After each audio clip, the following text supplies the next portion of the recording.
बच्चों आज का हमारा टॉपिक है एटॉमिक स्पेक्ट्रा, जो कि एविडेंस भी है क्वांटाइज्ड इलेक्ट्रॉनिक एनर्जी लेवल्स का। ठीक है, क्वांटाइज का मतलब होता है बच्चों किसी प्रॉपर्टीज़ की कुछ फिक्स वैल्यूज़ पॉसिबल होना, सभी तरह की वैल्यूज़ पॉसिबल ना होना। बच्चों स्पेक्ट्रम क्या होता है? ये वो इमेज या फोटोग्राफ है बच्चों जो स्क्रीन पर रिकॉर्ड होता है। कब बच्चों? जब radiation of particular wavelength are pass through the prism. ठीक है, इट इज़ द इमेज और the photograph recorded on a screen when radiation of particular wavelength are analyse through a prism. बच्चों depending upon the nature of radiation emitted और absorb the spectra is of two type. बच्चों हम एक branch होती है spectroscopy, जो कि deal करती है interaction of electromagnetic radiation and matter. बच्चों इलेक्ट्रोमैग्नेटिक रेडिएशन एंड मैटर। बच्चों जब इलेक्ट्रोमैग्नेटिक रेडिएशन मैटर के साथ इंटरेक्ट करती है ना, तो वहाँ पर एब्जॉर्प्शन भी पॉसिबल हो सकता है, एमिशन भी पॉसिबल हो सकता है, स्कैटरिंग भी पॉसिबल हो सकती है। तो उन्हीं के बेस पे बताया गया बच्चों कि नेचर ऑफ रेडिएशन एमिटेड और एब्जॉर्ब। बच्चों जब इलेक्ट्रोमैग्नेटिक रेडिएशन किसी मैटर से इंटरेक्ट करेंगी तो रेडिएशन के एब्जॉर्ब या एमिट होने के हिसाब से स्पेक्ट्रा दो तरह का होगा, एक एमिशन और दूसरा क्या होगा? Absorption spectra.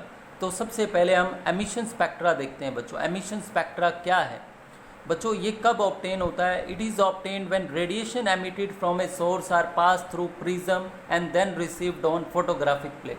बच्चों जब रेडिएशन किसी सोर्स से एमिट होती है, वो सोर्स क्या हो सकता है? सन हो सकता है, ग्लोइंग बल्ब हो सकता है, या किसी सब्सटेंस को आपने बहुत ज़्यादा हीट किया हुआ हो, या फिर आपने किसी गैसियस सैंपल से इलेक्ट्रिक डिस्चार्ज पास किया हो, तो वहाँ से रेडिएशन एमिट हो और आप उन रेडिएशन को प्रिज्म से पास करें बच्चों।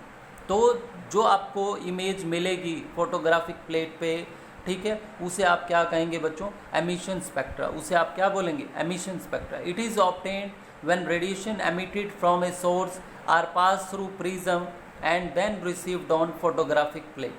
ठीक है, अब वो रेडिएशन एमिट कहाँ से हो सकती हैं बच्चों? सन, या फिर ग्लोइंग इलेक्ट्रिकल बल्ब, या फिर इलेक्ट्रिक डिस्चार्ज पास किया हुआ आपने किसी गैस से एट लो प्रेशर, या फिर आपने किसी सब्सटेंस को बहुत ज़्यादा गर्म कर रखा हो हाई टेम्परेचर पे, तो उनसे जो रेडिएशन एमिट होंगी बच्चों, अगर आप उसे प्रिज्म से पास करते हैं और फोटोग्राफिक प्लेट पे एनालाइज करते हैं, तो वो इमेज आपकी क्या है? एमिशन स्पेक्ट्रा है बच्चों। ठीक है, अब बच्चों एमिशन स्पेक्ट्रम दो तरह का होता है, एक कॉन्टीन्यूअस, एक डिसकॉन्टीन्यूअस। एमिशन स्पेक्ट्रम क्या होता है बच्चों? दो तरह का होता है, एक कॉन्टीन्यूअस, एक डिसकॉन्टीन्यूअस। अब कॉन्टीन्यूअस स्पेक्ट्रा वाइट लाइट का स्पेक्ट्रा होता है बच्चों।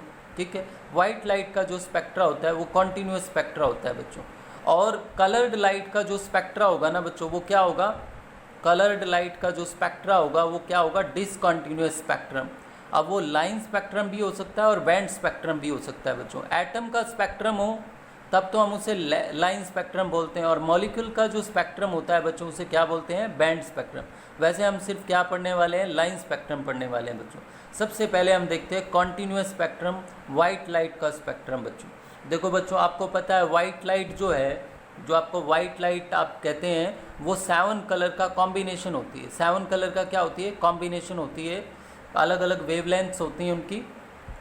ठीक है, तो जब आप उन्हें प्रिज्म से पास करते हैं ना, जब आप उन्हें प्रिज्म से पास करते हैं तो वो 7 डिफरेंट कलर बैंड्स में सेपरेट हो जाती है वाइट लाइट। ठीक है, क्योंकि इसका रीज़न होता है बच्चों, जब लाइट एक मीडियम से दूसरे मीडियम में एंटर करती है तो स्पीड अलग हो जाती है, स्पीड चेंज हो जाती है बच्चों। ठीक है, when white light from sources like sun, क्योंकि सन से जो लाइट आ रही है वो भी वाइट लाइट बच्चों, या बल्ब हो सकता है वाइट लाइट का source, is pass through prism and then white light you will see split into 7 bands of color from violet to red। और बच्चों ये कलर इतने क्लोज होते हैं, एक दूसरे में मर्ज होते हैं, घुसे हुए होते हैं, कि आप इसे कॉन्टीन्यूअस स्पेक्ट्रम बोलते हैं। इस इमेज को आप क्या बोलते हैं? Continuous spectrum. These colour are so continuous that each of them merges into next, hence called continuous spectrum बच्चों। जैसे आप वाइट लाइट को पास करेंगे प्रिज्म से, 7 कलर बैंड्स आपको विप ग्योर मिलेगा बच्चों, violet, indigo, blue, green, yellow, orange, red. ठीक है, अब हम इसके बाद नेक्स्ट देखते हैं बच्चों लाइन स्पेक्ट्रम। कंटिन्यूअस स्पेक्ट्रम तो पता चल गया आपको, वाइट लाइट का जो स्पेक्ट्रम है बच्चों, और इसे क्या कहते हैं? डिफरेंट कलर बैंड्स में सेपरेट होना वाइट लाइट का, डिस्पर्शन ऑफ लाइट। क्या बोलते हैं बच्चों इसे? Dispersion of light. आप ध्यान रखेंगे हमेशा वाइट लाइट का स्पेक्ट्रम कैसा होता है बच्चों, कॉन्टिन्यूस स्पेक्ट्रम होता है बच्चों, ठीक है। अब हम डिसकंटिन्यूस स्पेक्ट्रम यानी लाइन स्पेक्ट्रम देखेंगे, बैंड स्पेक्ट्रम हम नहीं पढ़ने वाले हैं बच्चों। लाइन स्पेक्ट्रम एटम का स्पेक्ट्रम होता है और बैंड स्पेक्ट्रम मॉलिक्यूलर स्पेक्ट्रम होता है बच्चों, ठीक है। चलिए हम आगे देखते हैं लाइन स्पेक्ट्रम बच्चों। बच्चों जो वाइट लाइट का स्पेक्ट्रम था आपका, वो कैसा स्पेक्ट्रम था बच्चों, कॉन्टिन्यूस स्पेक्ट्रम था। जबकि आप एटम का जो स्पेक्ट्रम देखते हैं ना, उसमें क्या होता है, वेल डिफाइंड लाइंस होती हैं, शार्प वेल डिफाइंड लाइंस, वहाँ मर्जिंग नहीं होती है बच्चों, कुछ शार्प वेल डिफाइंड लाइंस होती हैं और कुछ फिक्स फ्रीक्वेंसीज की वो होती हैं, इसलिए उसे आप क्या बोलते हैं बच्चों, लाइन स्पेक्ट्रा बोलते हैं। तो लाइन एमिशन स्पेक्ट्रम आपको कब मिलने वाला है बच्चों, जब आप एटम को बहुत ज़्यादा गर्म करते हैं बच्चों, किसी सैंपल को एटम्स के, या आप उसमें से इलेक्ट्रिक डिस्चार्ज पास करते हैं, तो वो एनर्जी एब्जॉर्ब करके क्या हो जाते हैं, एक्साइट हो जाते हैं। रियल में क्या होता है बच्चों, उनके अंदर जो इलेक्ट्रॉन होते हैं ना, वो ग्राउंड लेवल से एक्साइटेड लेवल पे चले जाते हैं। और आपको पता होना चाहिए कि एक्साइटेड स्टेट जो होती है हमेशा ही अनस्टेबल होती है। तो इलेक्ट्रॉन जो अपर लेवल पे जाते हैं बच्चों एनर्जी एब्जॉर्ब करके, वो वापस जब आएंगे ना ग्राउंड स्टेट में, तो उन्होंने जो एनर्जी एब्जॉर्ब की थी बच्चों, वो लाइट की फॉर्म में एमिट करते हैं। और इसी लाइट को जब हम प्रिज्म से पास करते हैं बच्चों, तो हम क्या गेट करते हैं, लाइन एमिशन स्पेक्ट्रम। कौन सा स्पेक्ट्रम बच्चों, एमिशन स्पेक्ट्रम। बच्चों आप किसी एटॉमिक सैंपल को अगर आप गर्म कर रहे हैं बहुत ज़्यादा, या उसमें इलेक्ट्रिक डिस्चार्ज पास कर रहे हैं, तो वो क्या हो जाएंगे, वो एटम एक्साइट हो जाएंगे, वो एटम क्या हो जाएंगे, एक्साइट हो जाएंगे बच्चों। और एक्साइट कैसे हुए, क्योंकि इलेक्ट्रॉन एनर्जी एब्जॉर्ब करके हायर एनर्जी लेवल पे चले जाते हैं बच्चों, और वो एक्साइटेड स्टेट अनस्टेबल होती है। तो जब वो वापस आते हैं ग्राउंड लेवल पे, तो एब्जॉर्ब्ड एनर्जी को किस फॉर्म में एमिट करते हैं, लाइट की फॉर्म में। उन रेडिएशंस को जब आप पास करते हैं प्रिज्म से, तो आप कौन सा स्पेक्ट्रम गेट करते हैं बच्चों, एमिशन स्पेक्ट्रम बच्चों, ठीक है। In case of atom such a spectrum recorded on a photographic plate commonly appear as bright line upon a dark background. कुछ आपको ब्राइट लाइंस मिलती हैं बच्चों डार्क बैकग्राउंड पे, तो आप उस स्पेक्ट्रम को क्या बोलते हैं, लाइन एमिशन स्पेक्ट्रम बच्चों, ठीक है। अब हम बात करते हैं एब्जॉर्प्शन स्पेक्ट्रम की बच्चों। बच्चों एब्जॉर्प्शन स्पेक्ट्रा क्या है, जब आप वाइट लाइट को पास कर रहे हैं किसी सब्सटेंस से, और उसके बाद ट्रांसमिटेड लाइट बच्चों, जो लाइट उससे डायरेक्ट बाहर निकल गई है, अक्रॉस चली गई है, अगर आप उस लाइट को प्रिज्म से पास करते हैं बच्चों, वो वाली लाइट नहीं जो सब्सटेंस के अंदर रह गई है, या कुछ वेवलेंथ जो सब्सटेंस ने एब्जॉर्ब कर लिया है, उस लाइट को नहीं, बल्कि जो ट्रांसमिट हो गई है, जो उसके बाहर निकल गई है अक्रॉस, उस लाइट को जब आप प्रिज्म से पास करेंगे ना, तो आपको एक स्पेक्ट्रम मिलेगा, dark line appear in continuous spectrum. बच्चों कुछ वेवलेंथ जो एब्जॉर्ब हो गई थी वो तो वहाँ दिखाई देंगी नहीं उस इमेज में, अदरवाइज आपका स्पेक्ट्रम कंटिन्यूस होगा। कुछ डार्क लाइन मतलब वो वाली जो वेवलेंथ एब्जॉर्ब हो चुकी हैं सब्सटेंस के अंदर, वो आपको अपीयर नहीं होंगी। तो इस स्पेक्ट्रम को आप क्या बोलते हैं, एब्जॉर्प्शन स्पेक्ट्रम। क्या बोलते हैं बच्चों आप, एब्जॉर्प्शन स्पेक्ट्रम। बच्चों इसमें हम ट्रांसमिटेड लाइट को स्टडी करते हैं एब्जॉर्प्शन स्पेक्ट्रम में, और एमिशन के अंदर जो लाइट, अगर हम एटॉमिक स्पेक्ट्रम की बात करें, जो लाइट सब्सटेंस ने एब्जॉर्ब की थी, जो एनर्जी सब्सटेंस ने एब्जॉर्ब की थी, हम उसकी स्टडी करते हैं वहाँ पे। यहाँ ट्रांसमिटेड लाइट को स्टडी करते हैं जो एनर्जी सब्सटेंस से बाहर निकली है डायरेक्ट, और उसमें हम उस एनर्जी को स्टडी करते हैं बच्चों एमिशन स्पेक्ट्रम में, जो एनर्जी सब्सटेंस के अंदर एब्जॉर्ब हुई थी और बाद में डी एक्साइटेशन होने पर निकली थी बच्चों, ठीक है। तो आप ये बात ध्यान रखें। अब हम देखते हैं line spectrum, line emission spectrum of hydrogen. हम जो एमिशन स्पेक्ट्रम का एग्जांपल है, सबसे पहले लाइन स्पेक्ट्रम ऑफ हाइड्रोजन देखते हैं बच्चों, ठीक है। लाइन स्पेक्ट्रम ऑफ हाइड्रोजन बच्चों, अभी मैंने बताया था, आप किसी एटॉमिक सैंपल को गर्म करते हैं बहुत ज़्यादा, या आप इलेक्ट्रिक डिस्चार्ज पास करते हैं, तो क्या होता है कि एटम जो है एक्साइट हो जाते हैं एनर्जी एब्जॉर्ब करके, और उसी एनर्जी को जब वो डी एक्साइट होकर लाइट की फॉर्म में बाहर निकालते हैं बच्चों, और प्रिज्म से पास करते हैं, तो आप जो स्पेक्ट्रम गेट करते हैं उसे लाइन एमिशन स्पेक्ट्रम बोलते हैं। उसे क्या बोलते हैं आप, लाइन एमिशन स्पेक्ट्रम बोलते हैं बच्चों। और अगर वो सैंपल हाइड्रोजन का है, तो आप उसे line emission spectrum of hydrogen बोल देते हैं बच्चों। तो when hydrogen gas is taken in discharge tube and light emitted on passing electric discharge is analyzed with spectroscope। बच्चों ये वो इंस्ट्रूमेंट होता है जो डिफरेंट वेवलेंथ्स को सेपरेट करता है, क्योंकि इसमें भी प्रिज्म जो है यूज़ होता है बच्चों। The spectrum obtained is called line emission spectrum of hydrogen.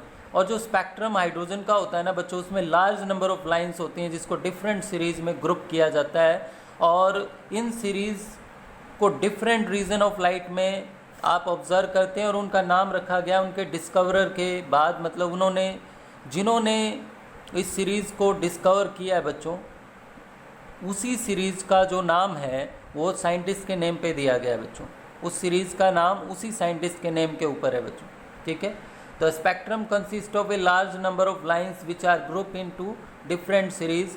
These series appear in different region of light. बच्चों हो सकता है जैसे अभी आप देखेंगे यूवी रीजन भी आपको सीरीज ऑफ लाइन मिलेंगी, यूवी के बाद आपको विजिबल, इंफ्रारेड, तो डिफरेंट रीजन ऑफ लाइट में मतलब आपको पॉसिबल है बच्चों, नेम्ड आफ्टर देयर डिस्कवरर। और उनका नेम कैसे किया गया बच्चों? उनके डिस्कवरर के बाद। अच्छा, अब हम आगे देखते हैं बच्चों, जो वो डिफरेंट सीरीज़ मिलती हैं, Lyman, Balmer, Paschen, Brackett, Pfund, और आगे जो अपना हम्फ्रे सीरीज़ होती है उसको देखते हैं बच्चों इसके बाद। बच्चों ये देखो, हाइड्रोजन गैस में से जब हम इलेक्ट्रिक डिस्चार्ज पास करेंगे तो सबसे पहले तो हाइड्रोजन ब्रेक कर जाती है एटम्स में लो प्रेशर पे, और उसके बाद क्या होता है कि जो एनर्जी इसने हाइड्रोजन एटम्स ने एब्जॉर्ब की थी बच्चों, वो डी एक्साइटमेंट होने पे निकलेगी, और उसी एनर्जी को जब आप प्रिज्म से पास करते हैं आपको डिफरेंट मतलब group of series of lines मिलती हैं बच्चों। वो आप लाइमन, बाल्मर, पास्टन के नाम से देखेंगे बच्चों अभी।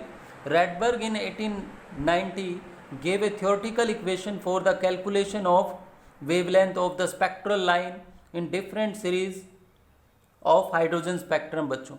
रेडबर्ग ने एक फार्मूला, एक इक्वेशन दी थी बच्चों कि आप उन स्पेक्ट्रल लाइंस की क्या कर सकते हैं, वेवलेंथ कैलकुलेट कर सकते हैं बच्चों, ठीक है। वो फार्मूला क्या था?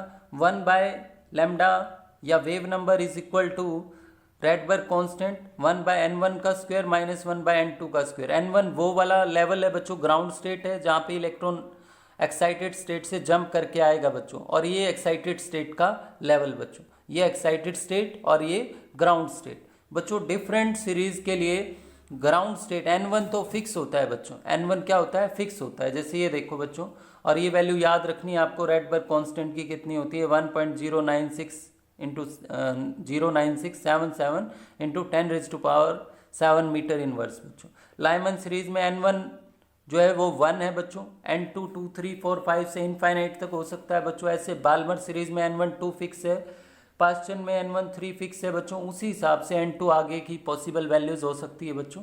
एक्साइटेड स्टेट उससे ऊपर वाली ही होगी 4 5 6 7।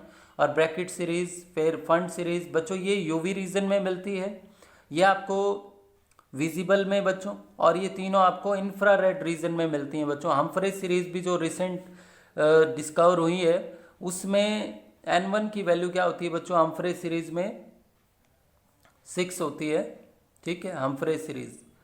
और n2 की वैल्यू क्या होगी बच्चों? 7 8 9, ठीक है। तो ये आपके सामने 6 सीरीज हैं बच्चों हाइड्रोजन स्पेक्ट्रम की। तो ये फार्मूला बहुत इंपॉर्टेंट है बच्चों, न्यूमेरिकल पर्पस के लिए बहुत ज़्यादा इंपॉर्टेंट है, आप इसे याद रखें, ठीक है। तो आज के दिन में आपने एटॉमिक स्पेक्ट्रा को पढ़ा बच्चों, और क्योंकि हमारे को कुछ पर्टिकुलर स्पेक्ट्रल लाइन्स ही मिल पाती हैं बच्चों, हर एक पॉसिबल लाइन, हर एक पॉसिबल वेवलेंथ की लाइन नहीं मिलती है बच्चों। इस तरह हम कह सकते हैं कि इलेक्ट्रॉनिक एनर्जी लेवल्स जो हैं वो क्वांटाइज्ड हैं, क्योंकि हम हर एक तरह की वेवलेंथ गेट नहीं करते बच्चों, कुछ पर्टिकुलर वेवलेंथ ही गेट करते हैं। इससे हमारे को आइडिया लगता है कि डिसकंटिन्यूअस स्पेक्ट्रम का रीजन क्या है बच्चों, ठीक है। डिसकंटिन्यूअस स्पेक्ट्रम का रीजन क्या है? Quantized electronic energy levels, quantized electronic energy levels, ठीक है। तो आज के लेक्चर में आपको ये स्पेक्ट्रम अच्छे से स्टडी करना है बच्चों, नोट्स बनाना इसके आप।